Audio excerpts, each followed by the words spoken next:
বাংলা চলচ্চিত্র ও ধারাবাহিকের পরিচিত মুখ অভিনেতা রাহুল অরুণোদয় বন্দ্যোপাধ্যায়ের মৃত্যুতে টালিউডে নেমেছে শোকের ছায়া।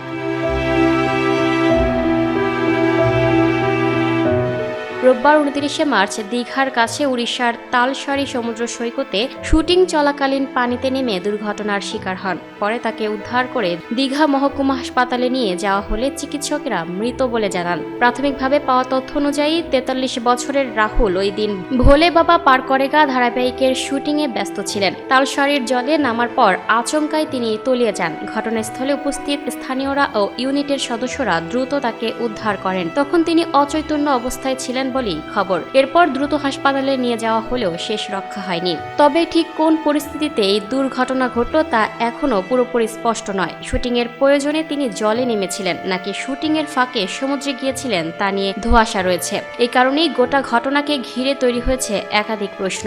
ধারাবাহিকের রাহুলের সহ অভিনেতা ভাস্কর বন্দ্যোপাধ্যায় জানান, ইউনিটের সকলে দীঘা তালসারিতে শুটিং করতে গিয়েছিলেন। তিনি বলেন, ঘটনাটি খুবই মর্মান্তিক। শুটিংয়ের পর ইউনিটের একাংশ খেতে গিয়েছিলেন।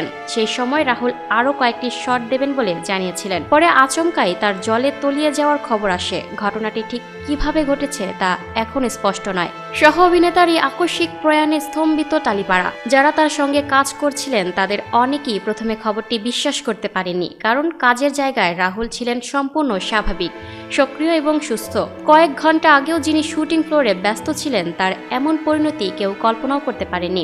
রাহুল অরুণোদয় বন্দ্যোপাধ্যায় দীর্ঘদিন ধরেই বাংলা বিনোদন জগতের পরিচিত নাম। ছোট পর্দা, বড় পর্দা মঞ্চ সব ক্ষেত্রেই তিনি নিজের উপস্থিতি জানান দিয়েছেন। চিরদিনই তুমি যে আমার ছবির পর তিনি আলাদা জনপ্রিয়তা পান। এরপর একের পর এক বাংলা ছবি, ধারাবাহিক এবং ওটিটি কন্টেন্টে অভিনয় করে দর্শকের কাছে নিজের আলাদা জায়গা তৈরি করেন। তার অভিনীত উল্লেখযোগ্য ছবির মধ্যে রয়েছে চিরদিনই তুমি যে আমার, জ্যাকপট, পরাণ যায় জলিয়ারে, ভালোবাসা জিন্দাবাদ, লাভ সার্কাস, হ্যাংওভার, গেম, লিপস্টিক, মেঘে ঢাকা তারা, অভিশপ্ত নাইটি, জুলফিকার, জকের ধন, আবার কাঞ্চনজঙ্ঘা প্রভৃতি। পাশাপাশি ধারাবাহিকেও তিনি ছিলেন সমান জনপ্রিয়। খেলা, মোহনা, তুমি আসবে বলে, অর্ধাঙ্গিনী, দেশের মাটি, লালকুঠি, হরগৌরী, পাইস হোটেল, গীতা এলএলবির মতো ধারাবাহিকে তার অভিনয় দর্শকের নজর কেড়েছে। শুধু টেলিভিশন বা সিনেমা নয়, ওটিটি প্ল্যাটফর্মেও তার উপস্থিতি ছিল চোখে পড়ার মতো। নানা ধরনের চরিত্রে অভিনয় করে তিনি বুঝিয়ে দিয়েছিলেন নিজেকে ভেঙে নতুনভাবে গড়ে তোলার ক্ষমতা তার ছিল।